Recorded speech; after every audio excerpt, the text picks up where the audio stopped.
É muito bom estar aqui de volta com vocês.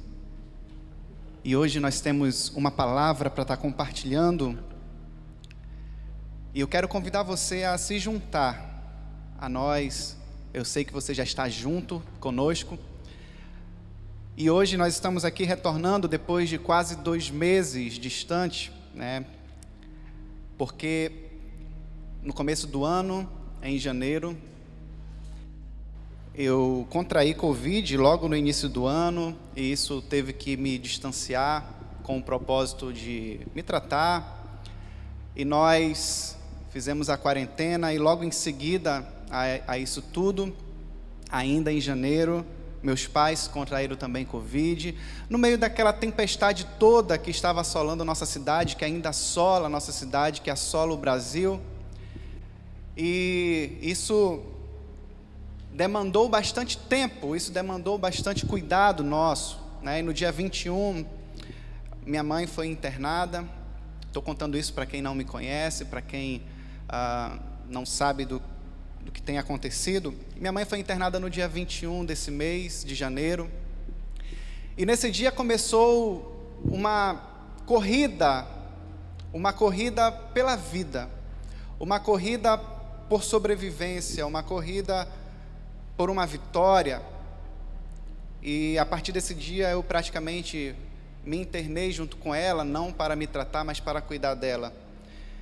E lá eu vivi dias de encorajamento espiritual, mas não apenas de encorajamento, mas de muito desafio, de muitas dores, dias nos quais Deus manifestou do seu agir, do seu mover, dias nos quais Deus também desafiou a fé. Mas aprove a Ele, no dia 27 de janeiro, minha mãe foi recolhida aos céus. Minha mãe foi mais uma vítima dessa pandemia, e hoje eu estou aqui para falar sobre esperança. E você pode estar falando ou pensando diante disso, talvez uma pessoa com um testemunho de uma vitória poderia ser mais apropriada para falar de esperança. Não uma pessoa que aparentemente perdeu a batalha. Não uma pessoa que aparentemente no meio do caminho, aos olhos humanos, naufragou. Mas eu quero dizer para vocês que durante aquela semana foi tudo muito rápido. Foi tudo muito rápido, como os pesquisadores já dizem, essa cepa, essa nova variante, ela é muito veloz. Em uma semana minha mãe estava com o pulmão limpo. Em menos de uma semana já tinha 75% de comprometimento. E outra semana após, ela faleceu. Minha mãe não tinha comorbidade, saúde super bem, não era grupo de risco por idade, enfim. Mas durante aqueles dias que eu passei ali naquele hospital, junto com ela, cuidando dela, Deus ministrou muita coisa no meu coração.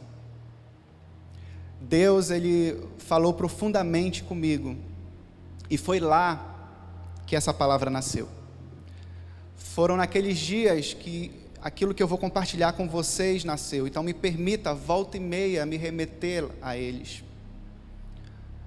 Me permita, volta e meia, falar de algo disso, porque, como o sábio falou lá em Eclesiastes, no capítulo 7, do versículo 2 a 4,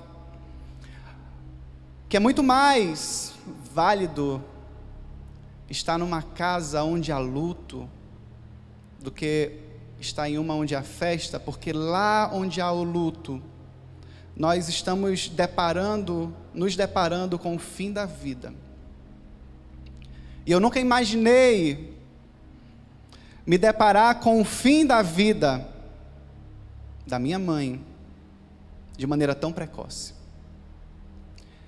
Eu nunca imaginei me deparar com o fim da vida de alguém que fez parte da minha criação, de alguém que me conduziu nos caminhos do Senhor juntamente com meu pai, de alguém que sempre esteve presente em todas as etapas da minha vida, que sempre foi uma incentivadora, de alguém que era uma mãe coruja, como aqueles que a conheceram sabem, e eu, como um filho muito apegado, uma mãe que sempre torceu, uma mãe que sempre me acompanhou, uma mãe que sempre esteve, inclusive, torcendo pela minha própria vida profissional e ministerial. Nunca imaginei isso. Nunca imaginei que isso aconteceria de maneira tão precoce. E foi ali me deparando com o fim da vida. Foi ali me deparando com o fim dessa vida que eu tanto amo. Não amava, mas ainda amo. Que vários insights, várias revelações foram ficando claras no meu coração.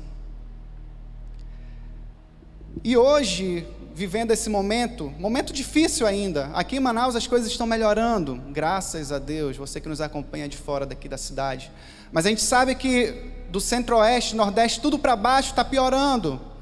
Hoje estamos vivendo uma das piores semanas, ou a pior semana da Covid-19 no Brasil desde março do ano passado.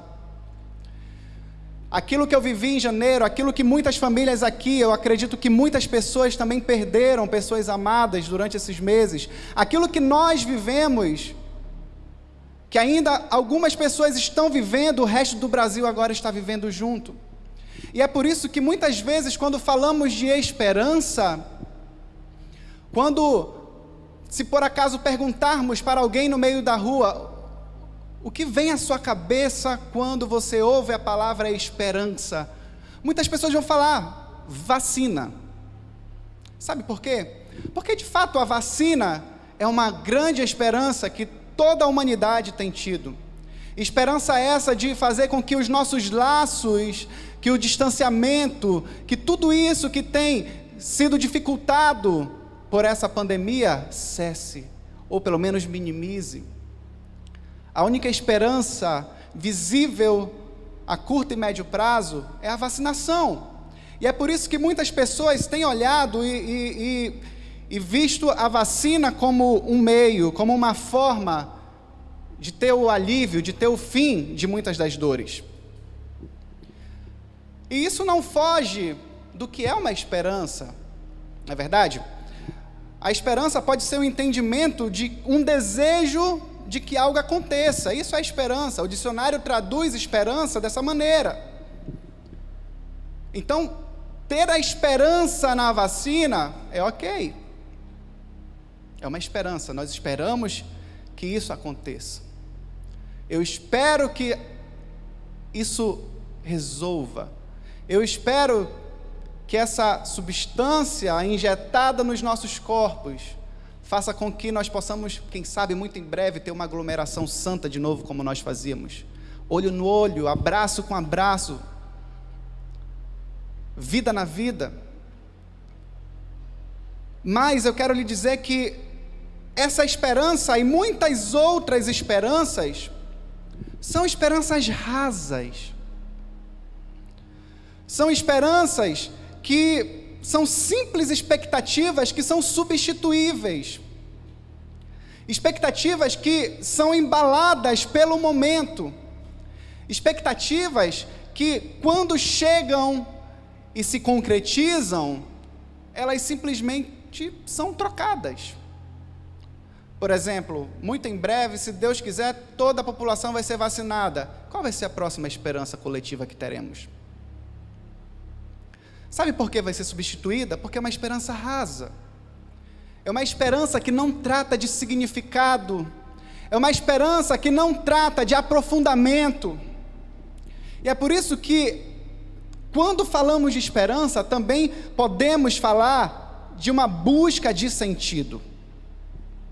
A busca de sentido está intimamente ligada com esperança. E eu posso chamar isso de uma esperança profunda. Já falamos da esperança rasa, que é a esperança do dicionário. Mas quando falamos de uma busca de sentido, uma busca de propósito, estamos falando de uma esperança profunda. E quem não tem essa esperança profunda, simplesmente perde significado da vida. passamos a andar errantes, passamos muitas vezes a ficar desajustados, desorganizados, à procura desse sentido. E é por isso que nós podemos falar de uma esperança bíblica, uma esperança que difere da esperança comum. O dicionário traduz a esperança comum como um sentimento de que é possível que algo aconteça. A esperança bíblica, ela é totalmente diferente, porque ela não é um sentimento de uma possibilidade. A esperança bíblica, ela é uma expectativa confiante. A esperança bíblica, ela fala de uma convicção, é uma garantia firme que nós temos em relação às coisas que não são claras, em relação às coisas que não são conhecidas por nós. Em Hebreus, no capítulo 11, no versículo 1, o autor diz que a fé é o firme fundamento das coisas que se esperam e a prova das coisas que não vemos. Então perceba, a nossa esperança, ela possui um tempero. A nossa esperança, ela não é uma esperança qualquer, ela possui um tempero especial. E que tempero é esse? Fé. O tempero da nossa esperança, o que difere a nossa esperança da esperança comum, é o tempero da fé. E é isso que lá o autor de Hebreus fala, que a fé é o firme fundamento das coisas que se esperam. Eu não estou mais falando de uma possibilidade, eu não estou mais dizendo, é possível que tal coisa aconteça, é possível que, ou eu espero que isso aconteça, eu desejo que aquilo aconteça. Não, eu tenho uma expectativa de que isso acontecerá, e uma expectativa confiante. Por quê? Porque eu tenho fé, eu tenho esse firme fundamento daquilo que eu espero. Vocês estão comigo? Vocês estão entendendo? Então, essa esperança bíblica, ela tem esse tempero da fé, e não é uma fé qualquer. Isso é importante também de você entender. Não é uma fé que tem uma base apenas espiritualizada, não é uma fé em uma entidade, não, é uma fé em um Deus que promete, mas que também cumpre. É uma fé em um Deus que fala e faz aquilo que Ele falou acontecer. Essa é a fé que tempera a nossa esperança. Essa é a fé que nos faz ter uma expectativa confiante de que algo vai acontecer. E eu quero estar falando nesse momento sobre algumas bases dessa esperança bíblica. Quando nós olhamos para uma árvore, nós sabemos que uma árvore tem vários elementos, não é verdade? Tem a raiz, tem o tronco, tem os galhos, a folhagem, frutos, enfim. Tenho alguns amigos engenheiros florestais e vou tentar ser o mais superficial possível nessa ilustração, para que todo mundo compreenda. Mas existe um componente essencial para a árvore, que é a raiz. A raiz da árvore, ela é um componente tão essencial, que ela é essencial para a nutrição, e ela é essencial para que haja a estabilidade dessa árvore. Então, uma árvore bem enraizada, uma árvore cuja raiz está bem cravada na terra, ela consegue extrair desse solo os nutrientes necessários para a sua sobrevivência. E ela consegue nesse solo também se firmar o suficiente para que, se porventura bater o vento, se porventura vier a tempestade, se porventura vier uma chuva forte, essa árvore pode balançar, mas ela vai permanecer firme. E existe uma raiz que é fundamental da nossa esperança. E que raiz é essa? A raiz da nossa esperança, a raiz da esperança bíblica, é a fé na salvação em Cristo Jesus. Eu vou repetir mais uma vez. A raiz da esperança bíblica é a fé, não é qualquer fé. Não é uma fé em qualquer coisa. É a fé na salvação em Cristo Jesus. Eu quero que você abra sua Bíblia comigo em Gálatas capítulo 5, no versículo 5, que diz assim: Mas nós que vivemos pelo Espírito, esperamos ansiosamente receber pela fé a justiça que Deus prometeu. Perceba que o autor de Gálatas, Paulo, ele fala sobre uma maneira de viver, uma forma de viver, nós que vivemos pelo Espírito.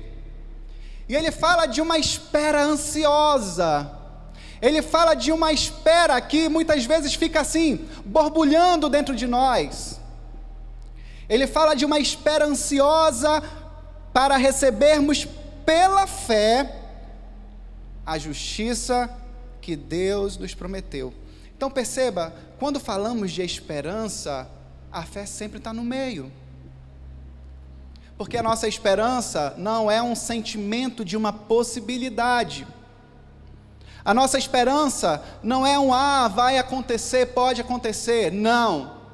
A nossa esperança é de receber pela fé qualquer coisa. E ele fala, receber pela fé a justiça que Deus prometeu.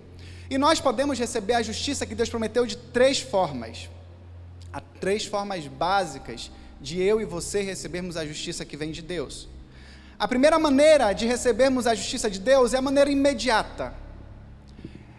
É aquele momento em que nós nos rendemos ao Senhor, entregamos nossa vida a Ele, entregamos o cuidado do nosso ser a Ele. O confessamos como Senhor, o confessamos como Salvador da nossa vida. Naquele momento recebemos de maneira imediata a justiça de Deus. E que justiça é essa? É o perdão dos nossos pecados, é a nossa salvação, é o nosso nome escrito no livro da vida, é a nossa redenção, a nossa justificação. Recebemos a justiça de maneira imediata, mas também recebemos a justiça de maneira contínua. E que maneira contínua é essa? Imediata na nossa conversão, contínua por meio da santificação promovida pelo Espírito Santo em nós.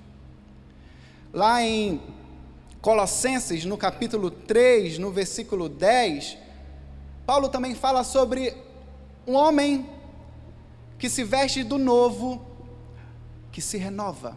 Esse processo é chamado de regeneração. O novo que se renova. Por que ele se renova? Porque aquele novo já não está mais tão novo, ele precisa se renovar. E é isso que vem a ser a nossa regeneração. Nós nos vestimos do novo homem e fomos renovados, e somos renovados. E esse processo de santificação é um processo de recebimento dessa justiça de Deus de maneira contínua. Mas também, a terceira forma de recebermos a justiça de Deus é a maneira de recebermos de forma completa. E quando vamos receber a justiça de Deus de forma completa? Vamos receber a justiça de Deus de forma completa naquele grande dia em que Ele vai voltar. Você pode dizer amém aí onde você está? E no versículo 18 do capítulo 8 de Romanos, Paulo diz: considero que nosso sofrimento de agora não é nada comparado com a glória que Ele nos revelará mais tarde. É essa justiça que ele estava almejando lá em Gálatas, no capítulo 5, no versículo 5. Esperamos ansiosamente pela justiça. E que justiça é essa? É essa completude, é essa glória futura que vamos receber. Então, querido, eu quero que você perceba uma coisa. Nós recebemos essa glória, nós recebemos essa justiça, nós recebemos essa esperança, porque nós temos uma raiz. Eu estou falando de raiz ainda. E que raiz é essa? É a fé. E que fé é essa? A fé na nossa salvação em Cristo Jesus. Perceba que não é a fé que cura, a fé no Deus que me cura, não é a fé no Deus que toma providências na minha vida, quer seja financeira, sentimental, de trabalho. Não é essa fé que lhe dá esperança, querido. Sabe por quê? Porque se você se basear nessa fé, se você caminhar, trilhar os passos da sua vida baseada nessa fé, eu quero lhe dizer que você pode se frustrar. Eu quero lhe dizer que o seu caminho pode, no final das contas, você vai lá e se decepciona. Senhor, eu orei tanto por cura. Eu orei muito por cura. E a cura não veio. Senhor, eu orei por um emprego e está tão difícil. Está difícil. E pode continuar difícil.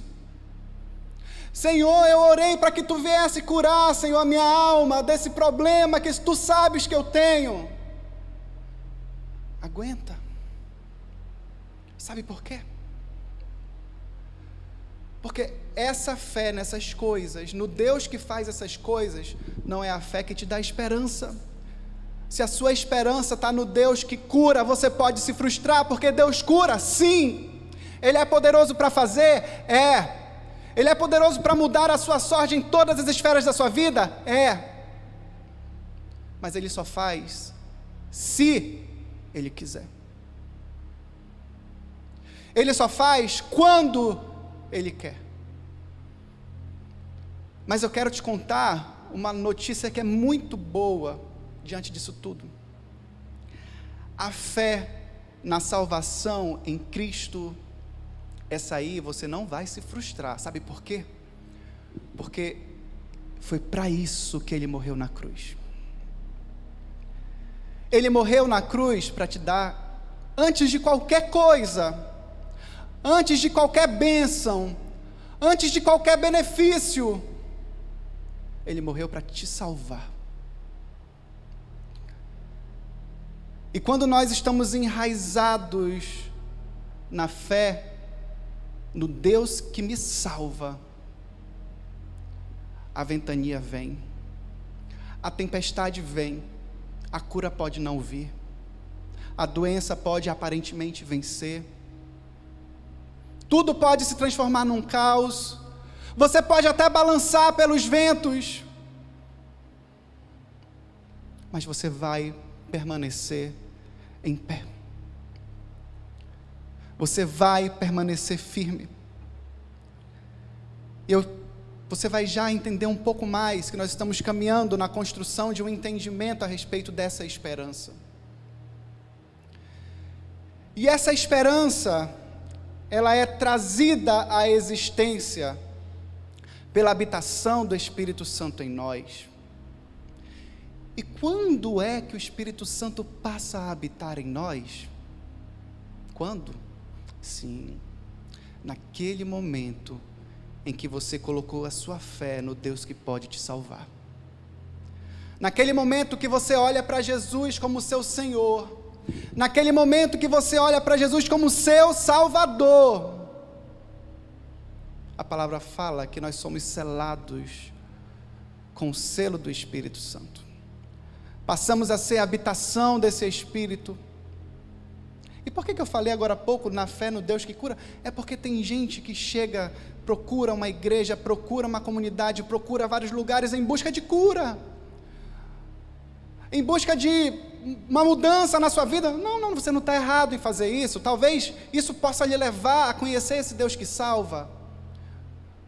Mas se você permanece seguindo o Jesus que cura, e não o Jesus que tem poder primeiramente para te salvar, tem alguma coisa errada. E recebemos o Espírito em nós, no ato da salvação. E eu quero que você leia comigo ainda em Romanos, no capítulo 8, versículos 23 e 24. Ele nos diz o seguinte: e nós, os que cremos, também gememos, embora tenhamos o Espírito em nós como antecipação da glória futura, pois aguardamos ansiosos pelo dia em que desfrutaremos nossos direitos de adoção, incluindo a redenção do nosso corpo. Recebemos essa esperança quando? Isso, quando fomos salvos. Toda essa esperança recebemos quando fomos salvos. É por isso que a raiz da nossa esperança está naquela fé. É essa fé que dá o start na nossa vida com Deus. É essa fé que faz com que a minha árvore seja muito bem nutrida. É essa fé que faz com que a minha árvore permaneça estável. E aqui, Paulo, ele fala sobre o Espírito em nós como antecipação da glória futura, no versículo 23. Em outras versões, ele vai falar que nós recebemos as primícias do Espírito. O que vem a ser essas primícias? O que significa receber as primícias do Espírito? No Antigo Testamento, primícias se remetia a uma oferta, mas não é qualquer oferta. No Antigo Testamento, primícias se remetia a uma oferta de muito valor. A primeira parte da colheita, a primeira parte, a melhor parte da colheita, era chamada de primícia. E essa primícia era dada como oferta ao Senhor.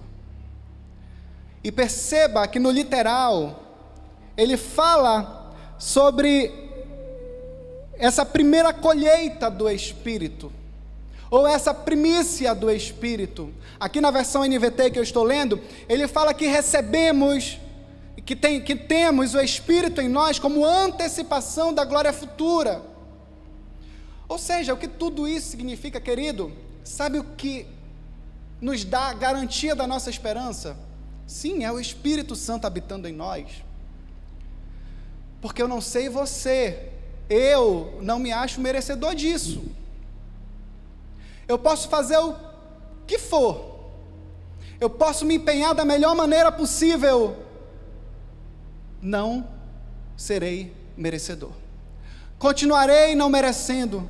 Imagina você, ocupando um lugar tão especial de habitação do Espírito de Deus, de habitação do próprio Deus. E a palavra fala que nós recebemos as primícias do Espírito, ou seja, a melhor oferta, a garantia da nossa esperança, recebemos no momento em que colocamos aquela fé que conversamos agora há pouco em ação e recebemos o Espírito Santo de Deus em nós. Essa é a primícia, é a primeira colheita do Espírito que eu e você temos dentro de nós. E essa é a maior garantia que temos da nossa esperança. Se a nossa esperança não é apenas uma possibilidade, se a nossa esperança é uma expectativa confiante, sabe por quê? É porque nós temos as primícias do Espírito, é porque eu e você somos habitação do Espírito de Deus, eu e você somos morada do Altíssimo, e essa morada feita em nós está sempre afirmando, está sempre colocando a certeza no meu coração e no seu coração, de que aquilo que Ele prometeu, de que a minha esperança, a sua esperança, ela não falhará. Não falhará. Aleluia. E nós, sim, recebemos a antecipação dessa glória futura. Imagina essa glória que iremos ter, ela foi antecipada um pouquinho em nós, através do nosso corpo se tornando a habitação do Espírito Santo. Você está comigo? Você está entendendo aquilo que eu quero lhe dizer nessa noite? Nós precisamos entender aquilo que Paulo estava querendo nos dizer aqui no versículo 23. Agora eu volto um pouquinho ainda no versículo 23. Ele diz: e nós, os que cremos, também gememos. E ele diz que nós também gememos. Ele usa aqui, cadê? Embora, apesar de, embora tenhamos o Espírito em nós, como antecipação da glória futura, nós gememos. Apesar de termos a primícia do Espírito em nós gememos. Nós tivemos no mês passado, dentro da série Contrações,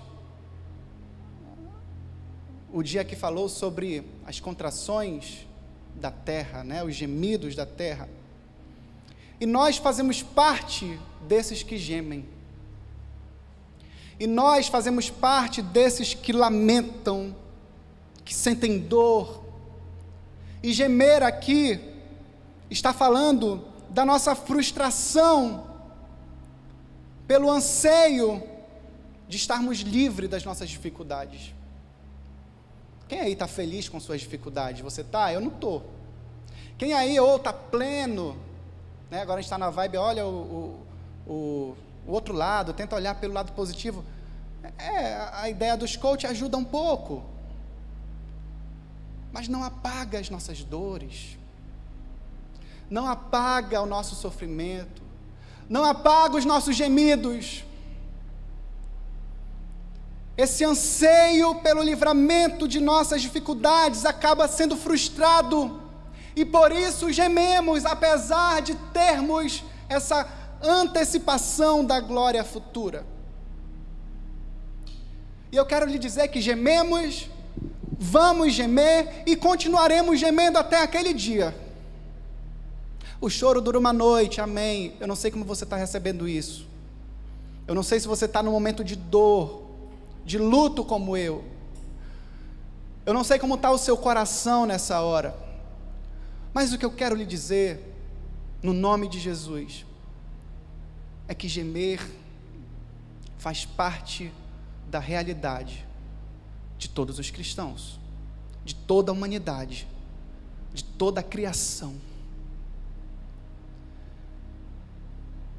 Apesar de termos a primícia do Espírito, continuaremos gemendo. O choro pode durar uma noite, sim. A alegria pode vir pela manhã, amém, vem. Mas eu quero dizer que a outra noite está aí também. Outra noite pode chegar. E como você vai reagir a essa próxima noite? Você está enraizado em quê? Você está firmado em quê?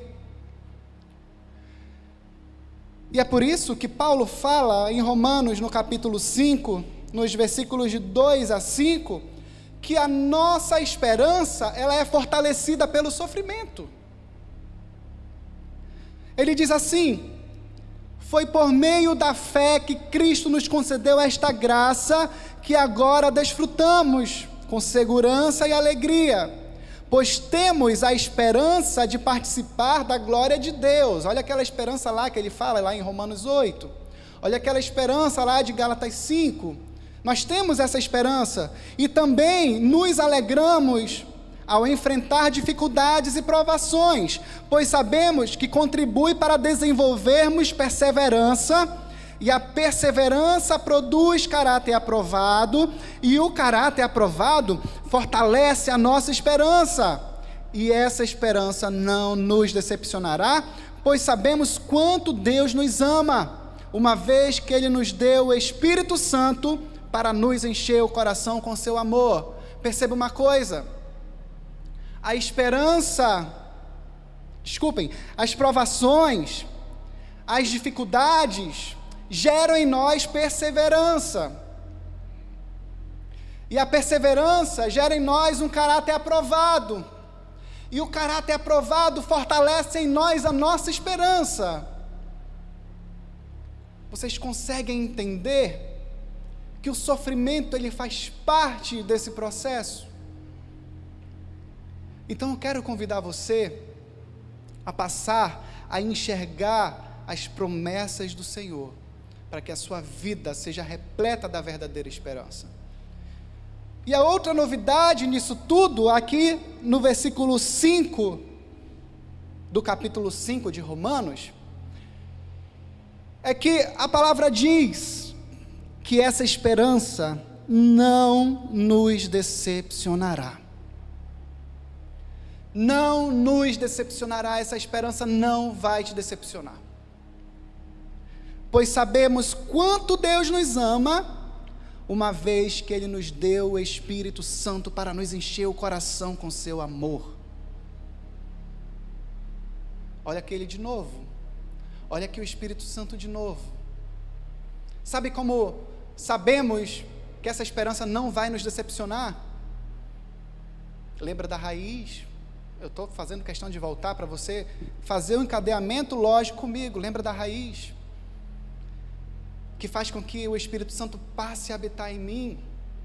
E ele diz que a minha esperança não vai me decepcionar, porque eu consigo ver a grandeza do amor de Deus, porque Ele nos deu o Espírito Santo para nos encher o coração com seu amor. O amor dele enche o nosso coração, não é de qualquer maneira. Muitas vezes a gente pensava, o amor dele está derramado. É o amor que está derramado no nosso coração. O que vem a ser esse amor derramado é o próprio Espírito Santo. E é por isso que nós não vamos ficar decepcionados, porque nós temos uma garantia da nossa esperança, que é o Espírito Santo em mim e em ti. E queridos, apesar de gemermos, apesar de doer, apesar de tudo, a esperança, ela produz em nós alegria, ela produz em nós paz, por meio do poder do Espírito Santo. Aqui em Romanos, no capítulo 12, no versículo 2, diz assim: alegrem-se na nossa esperança, sejam pacientes nas dificuldades, e não parem de orar. Alegrem-se na nossa esperança, sejam pacientes nas dificuldades, e não parem de orar. Apesar de muitas vezes nós sermos tão bombardeados por tantos gemidos, por tantas dores, Paulo fala em Romanos 12:12, ei, lembra da tua esperança, alegre-se nela, olha para a tua esperança, seja paciente nas dificuldades e não pare de orar. Eu orei tanto,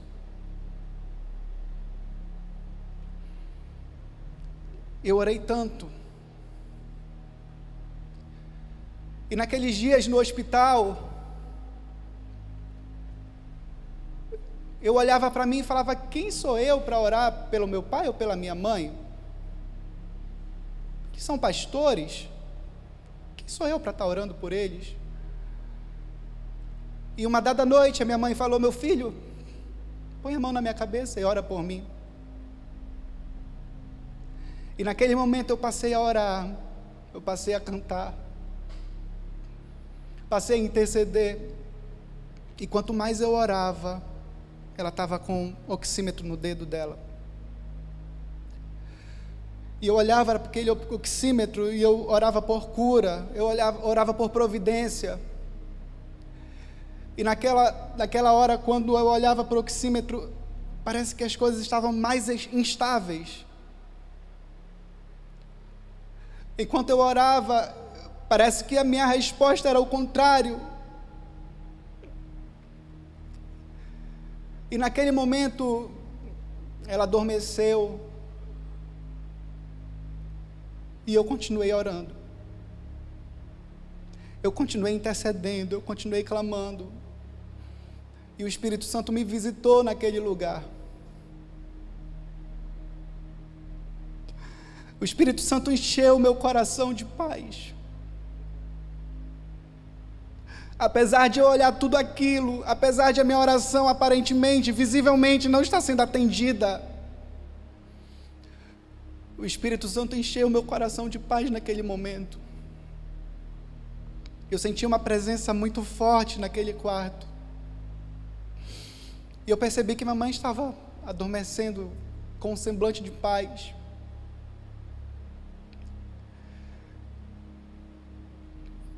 Eu imaginava que era apenas um momento, eu não imaginava o final. A gente nunca imagina que isso vai acontecer conosco.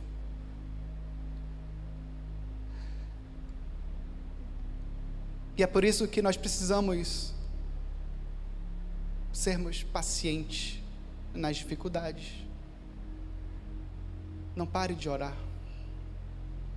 Porque por mais que a resposta não seja a que você deseja, a resposta vai chegar. E a resposta que mais importa não é a que você quer, mas é a que Ele quer dar para você. E em Romanos 15:13, ele fala que Deus, a fonte de esperança, os encha inteiramente de alegria e paz, em vista da fé que vocês depositam nele, de modo que vocês transbordem de esperança pelo poder do Espírito Santo. E aquele poder do Espírito Santo que eu senti naquele lugar, transbordou o meu ser, ministrou coisas poderosas no meu coração, por conta da fé que foi depositada nele. E Paulo fala aqui nesse texto de Romanos 15:13, sobre uma esperança que transborda, sobre uma esperança que inunda todo o seu ser, a ponto de transbordar toda a tua vida. Ei, a tua esperança não deve ficar lá no cantinho da tua vida. A tua esperança, lembre que quando eu falo de esperança, eu falo dessa esperança profunda. Eu falo dessa esperança bíblica, dessa esperança que é uma expectativa confiante. Ela não deve ser um pequeno pedaço da sua vida que fica ali escondido e que você só usa quando precisa,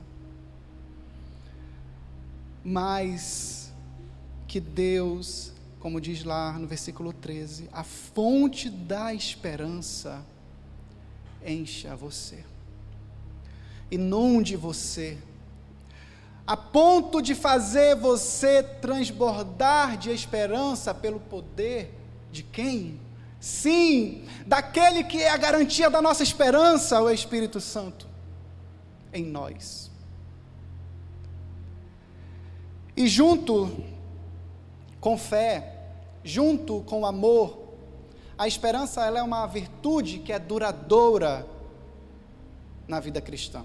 Em 1 Coríntios 13:13 diz: 3 coisas na verdade permanecerão: a fé, a esperança e o amor. E a maior delas é o amor. Vocês lembram lá em Hebreus 11:1, que eu falei logo no começo? O tempero da nossa esperança, o que faz com que a nossa esperança não seja uma simples possibilidade de que algo aconteça, a fé, elas andam juntas. É por isso que são 3 virtudes cristãs que vão permanecer: a fé, a esperança e o amor. E esse amor é a natureza essencial de Deus. E é por meio desse amor que o nosso coração foi cheio de fé. E é por meio desse amor que nós passamos a ter uma expectativa confiante, inabalável. É por isso que os 3 andam juntos. E é por isso que triste é a pessoa que não possui essa esperança. Triste é a pessoa que possui marcas da desesperança. E é muito fácil de identificar pessoas que estão com esse déficit da esperança. Primeiramente, essas pessoas, elas têm um apego àquilo que é palpável, apego àquilo que é tangível, apego àquilo que é visível, apego às coisas que nos dão uma certa garantia nesse plano passageiro. É uma busca incansável por ter uma convicção, é uma busca incansável para se ter uma certeza, e com isso até as próprias dores acabam sendo potencializadas. Com isso, nós vamos perceber que tudo vai se complicando. Por quê? Porque toda a nossa expectativa, ela está no aqui e no agora. E se o aqui e agora falhar, o que vai ser de mim? Pessoas com marcas da desesperança têm muito do aqui e agora e quase nada sobre a eternidade. Pessoas com a marca da esperança têm muito sobre a eternidade. E tem alguma coisa assim do aqui e agora, porque nós estamos no aqui e agora. Mas esse aqui e agora não determina a vida dessa pessoa. Pessoas com marcas da desesperança tomam atitudes, investem forças, investem recursos, investem seu tempo, suas habilidades naquilo que é do agora, naquilo que é desse plano, naquilo que remete a um tempo tão finito. Minha mãe sempre dizia: meu filho, a vida é um sopro. Ela é um sopro. E por que nós estamos tão apegados, tão preocupados, tão focados nesse aqui e nesse agora? Pessoas com marcas da desesperança, elas acabam que ficam se questionando, porque não tem muito sentido. A vida acaba já já. Para quê? Para que eu vou fazer tal coisa? Para que eu vou, talvez, me comportar de maneira Y ou Z? Eu tenho mais é que curtir. Eu tenho mais é que ser feliz.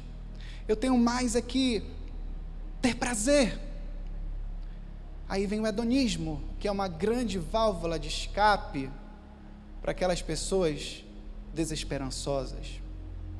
A busca do prazer como um estilo de vida. Sabe, o prazer como finalidade e fundamento da vida moral,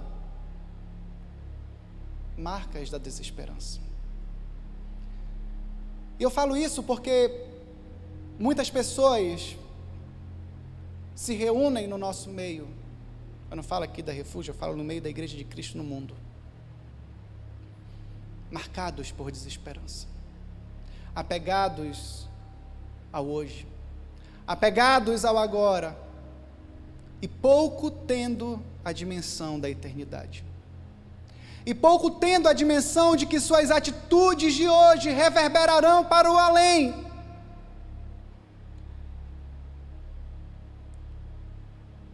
Então a esperança bíblica,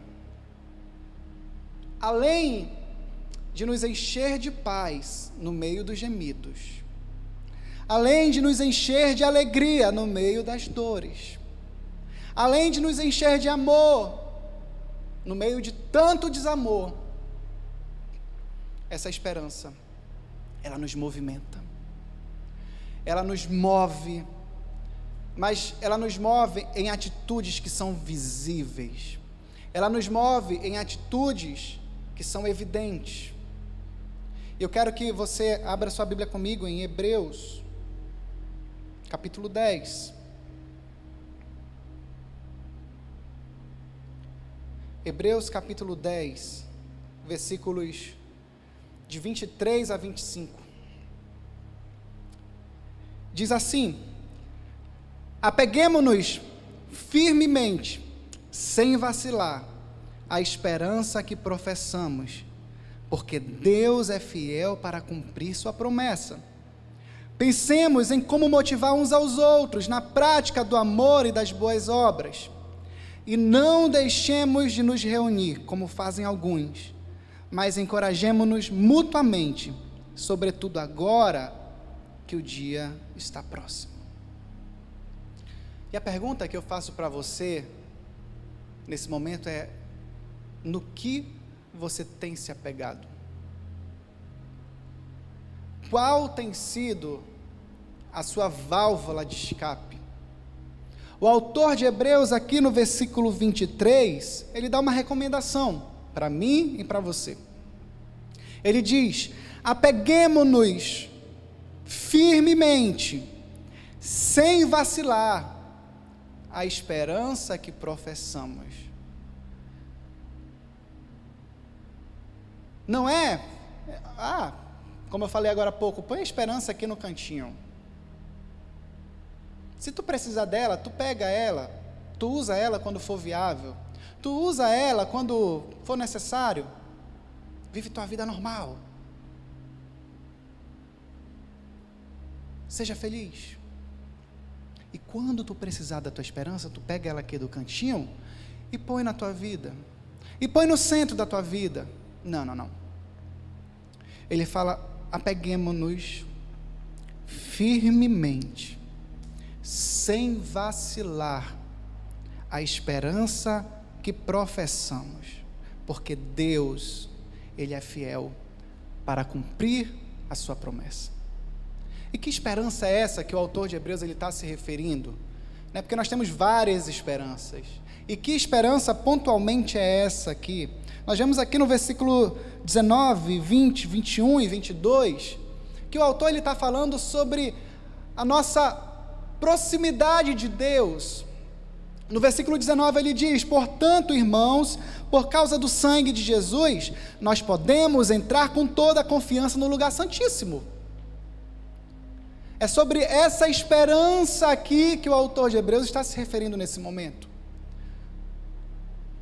Por conta do sacrifício, é a confiança de que a morte de Cristo ela é eficaz para conquistar para nós um relacionamento adequado com Deus.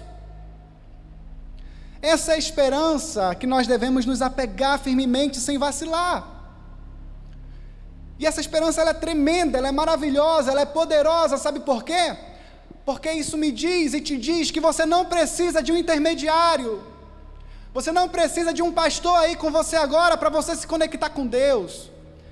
Eu não preciso de, qualquer amuleto, qualquer coisa material, física, para que eu possa ter um relacionamento profundo com Deus.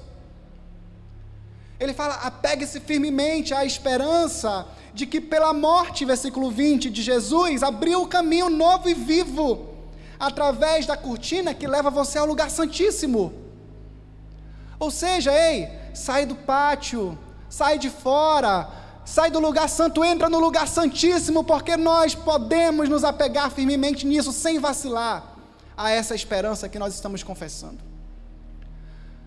Nós devemos nos apegar a isso, entendendo que o sangue de Jesus, além de me salvar, além de me dar certeza da minha esperança futura, Ele me reconecta em profundidade, em intimidade com o Senhor. Ele me reconecta em profundidade, em intimidade com o próprio Deus. E não é aquela coisa superficial de você fazer lá, a sua leitura, a oração, amém, acabou, fiz minha parte do dia. Não, conexão, 24 horas, fala com Deus, você tem livre acesso, conecte-se com Ele, apegue-se a essa confiança, apegue-se a essa esperança, saia do lugar raso da sua fé, saia do lugar da beira, vá mais profundo, vá mais fundo. E no versículo 24, ele continua dizendo: pensemos em como motivar uns aos outros na prática do amor e das boas obras. Queridos, essa é a prática que caracteriza o verdadeiro compromisso do cristão. Agora, olhe bem isso. Ele não fala assim: se surgir uma oportunidade, se aparecer uma possibilidade, se alguém chegar até você precisando ser motivado, na prática do amor e das boas obras, faça. Não, ele não está dizendo isso. Ele diz, pensemos em como motivar uns aos outros. Em outras versões ele fala, considerem-se uns aos outros. Considerar uns aos outros fala de, eu não estou sozinho. Eu preciso considerar que tem gente aqui. E como eu posso, e é isso que a NVT está dizendo, pensem em como motivar uns aos outros na prática do amor e das boas obras. É sim para fazer uma busca ativa dentro de você. Ah, mas eu não sei falar. Eu estava muito nervoso aqui, inclusive, antes de começar, eu falei para o Caio. Ah, mas eu não sei como agir. Ah, mas se alguém chegar precisando de algo, eu não sei o que dá. Ei, não é espera a oportunidade, não é pense. Vá atrás, procure. Saia da sua zona de conforto. Isso tem a ver com nossa esperança? Sim, porque a nossa esperança, ela nos move. Ela nos move, e isso caracteriza o verdadeiro compromisso do cristão. Isso me remete a pessoas que se foram durante esse ano, cheias de compromisso com o outro. Lembro da Débora, não a conhecia, a conheci pelo testemunho da Cris, mulher missionária que já estava pensando na sua próxima missão. Lembro-me da minha própria mãe, que dedicou os seus dias em função de servir pessoas. Era uma das maiores características dela. E por que nós que estamos aqui nesse tempo que se chama hoje, estamos de braços cruzados? E por que nós que estamos aqui, estamos esperando, fulano não me procurou. Ei, pense em como fazer para você motivar alguém na prática do amor, na prática das boas obras. Saia do seu lugar de conforto. Saia daquele lugar que você está cômodo, pensando na sua vidinha. Existe uma esperança maior, querido. Existe uma esperança mais profunda. Existe uma vida além, que não acaba nesses pouquíssimos dias que temos aqui nessa terra. E ele finaliza, eu finalizo na realidade aqui no versículo 25. E não deixemos de nos reunir como fazem alguns, mas encorajemo-nos mutuamente, sobretudo agora que o dia está próximo, talvez, para evitar perseguição na época, alguns cristãos da comunidade deixaram de se reunir, com medo da perseguição, legítimo, justo, deixaram de ir para o culto regular. Hoje estamos aqui diante dessa situação, diante dessa pandemia que infelizmente nos afasta, que infelizmente não permite que nós nos abracemos, que não permite que nós estejamos juntos, mas nós estamos reunidos aqui. Lembre-se do seu bunker, do seu grupo familiar, lembre-se dos seus irmãos, lembre-se dessas pessoas. Por mais que você não esteja do lado dela, por mais que você não possa dar um abraço nela, não deixemos de nos reunir. E isso fala dessa esperança, isso fala do amor, isso fala daquilo que nos move em Deus. Isso fala da esperança que nós temos de que a nossa vida não é baseada no aqui e no agora. E essa esperança precisa reverberar no nosso cotidiano. Essa esperança precisa ser evidente no teu dia a dia. Essa esperança precisa ser clara hoje. E é por isso que nós precisamos viver o tempo que se chama hoje. Não espere o amanhã para dizer que você ama alguém. Não espere o amanhã para dizer que você se importa com alguém.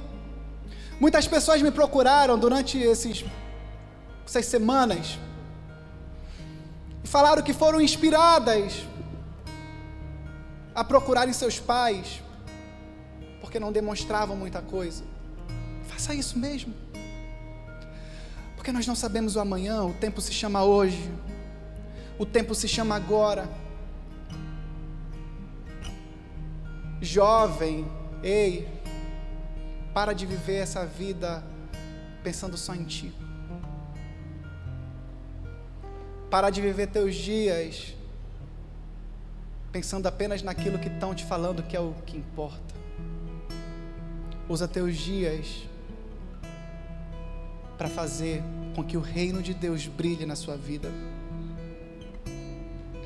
Precisamos viver o tempo que se chama hoje, em amor, amar aquilo que Ele ama, em doação, em serviço. Não há nada melhor que Ele nesse mundo. Não há nada melhor do que a presença dEle nesse mundo. Não há nada que você vai encontrar que lhe dê mais satisfação. E hoje essa esperança que enche o meu coração é a esperança que me move a prosseguir. E saber que essa minha vida que é tão finita, que é tão curta, que é tão breve, ela vai acabar. E um dia eu estarei lá assim, dando um abraço na minha mãe, olhando para o Senhor da minha vida, juntamente com todos os meus irmãos, juntamente com os heróis da fé, aqueles que perseveraram e venceram, e vamos estar todos juntos, celebrando as bodas do Cordeiro, em unidade, em amor. Por isso, querido, como diz em Hebreus 3,15, se você ouvir a voz de Deus, não endureça o seu coração. O tempo se chama agora, não é amanhã, não é mês que vem. Amanhã pode ser muito tarde, o mês que vem pode não existir. E eu digo para você, isso é verdade. Às vezes a gente pensa que nunca vai acontecer nada com a gente, mas eu digo, acontece. Mas eu tenho meu coração em paz, porque eu amei enquanto deveria amar. Eu servi enquanto deveria servir. E você? Como está a sua esperança? Está numa possibilidade ou numa confiança? O Deus que te sara é o Deus que também te renova. É o Deus que caminha conosco no meio tanto das nossas montanhas, como diz essa canção que vamos cantar, mas é o Deus que também caminha conosco no meio dos nossos vales. Eu quero trazer uma palavra agora para você que está aí no meio de um vale, no meio da dor, no meio da doença, da enfermidade. Deus, Ele é poderoso para curar. Não devemos deixar de orar. Mantenha-se firme em oração. Mas, antes de tudo, mantenha o seu coração firme nele. Mantenha a sua fé firme nele. Firme no Deus que te salva. No Deus que te enche do Espírito Santo. E que te enche de paz. Que te enche de amor. E essa é a minha oração, Senhor, nessa tarde, nessa noite. Oro por esperança viva. Por uma esperança que me move, que move meus irmãos. Uma esperança que nos faz vencer o luto, que nos faz vencer a dor. Sim, continuamos chorando. Eu mesmo não parei de chorar até hoje. Todo dia eu choro. Mas não por desesperança, por saudade. Mas com o coração cheio de paz. A paz que vem do alto. Eu peço que essa paz que inunda, que excede o entendimento, inunde meus irmãos também. Que tu venhas visitar cada doente, cada enfermo, cada pessoa necessitada nesse momento. Cada um daqueles que ainda não te encontraram, não te conheceram.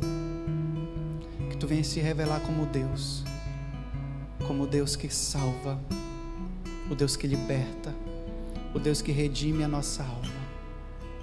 Em o nome de Jesus. Amém.